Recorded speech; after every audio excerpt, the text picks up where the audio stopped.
صباح الخير يا ولاد. حاجتين ضد بعض ولكن الناس بتعتبرهم ميزة. لما يجي حد تشوفه تلاقيه معتمد على نفسه او هو يقول ان هو بيعتمد على نفسه، دي ميزة لان فيها قوة واستقلالية. حاجة حلوة قوي ان انت تبقى شخص معتمد على نفسك، لكن ليها جانب اخر مش لذيذ. والميزة التانية انه حد معتمد على الاخرين. عارفين الستات اللي بتقولك انا معتمد على جوزي في كل حاجة دي، او معتمدة على بابا وماما عيلتي، يعني المهم ان هي بالاساس مش شايلة اهم حاجة ومعتمدة على ناس تانية. برضو دي بيعتبروها عند بعض الناس ميزة، لكن الجانب الاخر ليها مش لذيذ. الفكرة انه الحاجتين دول بيوصلوا لنفس النتيجة، بيصبوا في نفس النتيجة، انه بيبقى فيه قلق، انه بيبقى فيه توتر. اللي بيبقى معتمد على نفسه، القوة والاستقلالية اللي عنده دي ممكن في لحظة تتحول لعبء وتقيل قوي، لان انت شايل كل حاجة لوحدك، حاسس ان انت مسؤول عن كل خطوة وكل تفصيلة، وبالتالي كل نتيجة انت المسؤول عنها.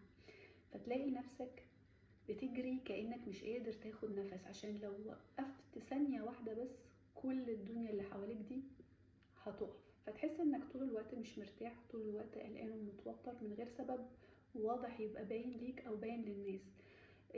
السر هنا في النفس البشرية انه الانسان متخلقش علشان يشيل كل حاجة لوحده، علشان كده بيجي التوتر والقلق ده. لما الانسان بيعتمد على نفسه بشكل كامل، بس بيفكر انه يعني من غير ما يحس بيفكر انه القوة دي جايله من جواه، وبينسى يعني غصب عنه ان النجاة بإيد ربنا، فبيتعب لانه بيحاول طول الوقت يطلع كل حاجة من جواه هو.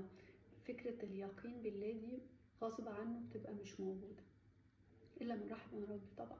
الغريب بقى إن الاعتماد على الناس زي ما قلت بيوصل لنفس النتيجة، لأنه مش حل، لأن القلوب بتتغير والنفوس بتتغير والأسباب بتروح وتيجي طول الوقت، فالروح تفضل طول الوقت برضو تايهة ما بين إن هي يعني تتعلق بنفسها أو إنها تتعلق بشخص تاني أيا كان مين الشخص ده.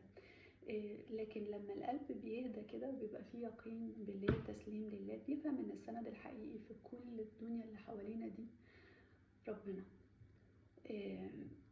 لا في نفسك ولا في قدرتك ولا في الاشخاص، انما في الله. ساعتها بس الانسان هيشتغل، بس مش هيبقى شايل هم حاجة، هيسعى لكن قلبه زي ما بيقولوا كده مطمئن. هيعتمد على نفسه او يعتمد على الناس ايا كان بقى اختياره او الحياة اللي هو اتخلق فيها، لكن مش هيبقى خايف من حاجة، لانه عارف سر بسيط قوي انه مش وحده، وان في قوة اكبر منه بكتير بتشيل معاه وعنه، وهي ربنا. لما نحط ربنا في قلوبنا هنعرف انه كل حاجة هينة ولينة.